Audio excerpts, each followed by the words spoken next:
सुताज कहते हैं, हे ऋषियों, जिन्होंने सबसे पहले इस व्रत को किया था उनका इतिहास सुनाता हूँ, सुनो। सुंदर काशीपुरी नगरी में एक अत्यंत निर्धन ब्राह्मण रहता था। वह भूख और प्यास से विचलित पृथ्वी पर दर दर घूमता रहता था। ब्राह्मणों से प्रेम भाव रखने वाले भगवान ने ब्राह्मण को दुखी देखकर एक बूढ़े ब्राह्मण का रूप धारण किया और उनके पास जाकर आदर के साथ पूछा, हे ब्राह्मण देवता, आप अत्यंत दुखी होकर इस पृथ्वी पर क्यों घूमते हो? हे श्रेष्ठ ब्राह्मण, यह सब मुझसे कहो, मैं सुनना चाहता हूँ। ब्राह्मण बोला, मैं एक निर्धन ब्राह्मण हूँ प्रभु, भिक्षा के लिए पृथ्वी पर घुमा करता हूँ। हे भगवान, यदि आप इससे छुटकारा पाने का कोई उपाय जानते हो तो कृपा करके बताएं। वृद्ध ब्राह्मण बोला, घोर कलयुग में श्री सत्यनारायण भगवान जी मनोवांछित फल देने वाले हैं, इसलिए हे ब्राह्मण, तुम्हें तो उनका पूजन करना चाहिए जिनके करने से मनुष्य संपूर्ण दुखों से मुक्त हो जाता है।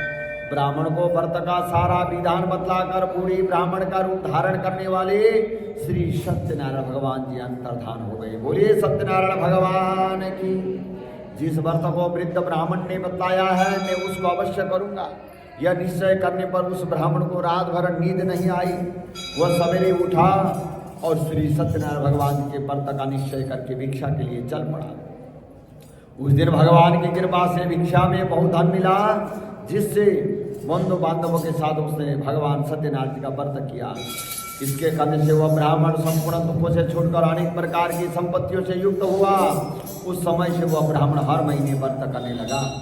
इस तरह श्री सत्यनारायण भगवान जी के व्रत को जो शास्त्र विधि के अनुसार श्रद्धापूर्वक करेगा वह संपूर्ण पापों से छूटकर मोक्ष को प्राप्त होगा। आगे जो मनुष्य पृथ्वी पर श्री सत्यनारायण भगवान जी का व्रत करेगा वह संपूर्ण दुखों से छूट जाएगा। इस तरह नारद जी से श्री सत्यनारायण भगवान जी का कहा हुआ यह व्रत मैंने तुमसे कहा। हे विप्र, मैं अब और क्या कहूँ, मुझसे कहीं। ऋषि बोले, हे मनुष्योर, संसार में इस ब्राह्मण से सुनकर किस किस ने इस व्रत को किया, हम वह सब सुनना चाहते हैं, इसके लिए हमारे मन में श्रद्धा है। सूत जी महाराज बोले, हे मुनियों, जिस जिसने इस व्रत को किया है वह सब सुनो।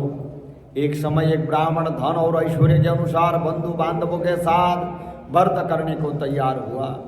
उसी समय एक लकड़ी बेचने वाला बूढ़ा आदमी आया और लकड़ियों को घर के बाहर रखकर ब्राह्मण के मकान में प्रवेश किया।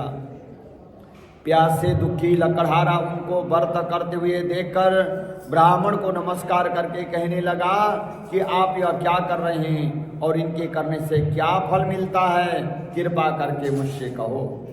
ब्राह्मण ने कहा, देखो, संपूर्ण मनोकामनाओं को पूरा करने वाला यह श्री सत्यनारायण भगवान जी का व्रत है।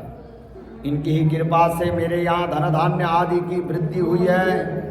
ब्राह्मण से इस व्रत के बारे में जानकर लकड़हारा बहुत प्रसन्न हुआ और चरणामृत लेकर और प्रसाद खाने के बाद अपने घर को चला गया। लकड़हारे ने अपने मन में इस प्रकार का संकल्प किया कि आज शाम को लकड़ी बेचने से जो भी धन मिलेगा उसी से मैं भगवान श्री सत्यनारायण जी का व्रत अवश्य करूँगा। यह मन में विचार करके वह बूढ़ा आदमी लकड़ियां अपने सिर पर रखकर जिस नगर में धनवान लोग रहते थे वो ऐसे नगर में पहुंचा। उस रोज वहां पर उसे उन लकड़ियों का दाम पहले दिनों से चौगुना मिला।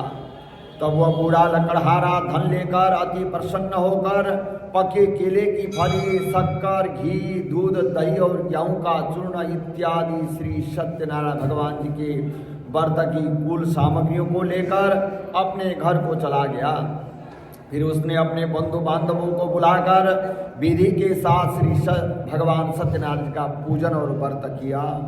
उस व्रत के प्रभाव से वह बूढ़ा लकड़हारा धन पुत्र आदि से युक्त हुआ और संसार के समस्त सुख भोगकर अंत में श्री वैकुंठ धाम को चला गया। इति श्री स्कंद पुराणे रेवाखंडे श्री सत्यनारायण व्रत कथा द्वितीय अध्याय समाप्त। बोले सत्यनारायण भगवान की। भज मन नारायण नारायण नारायण, भज मन नारायण नारायण, भज मन नारायण नारायण नारायण, भज मन नारायण नारायण। लग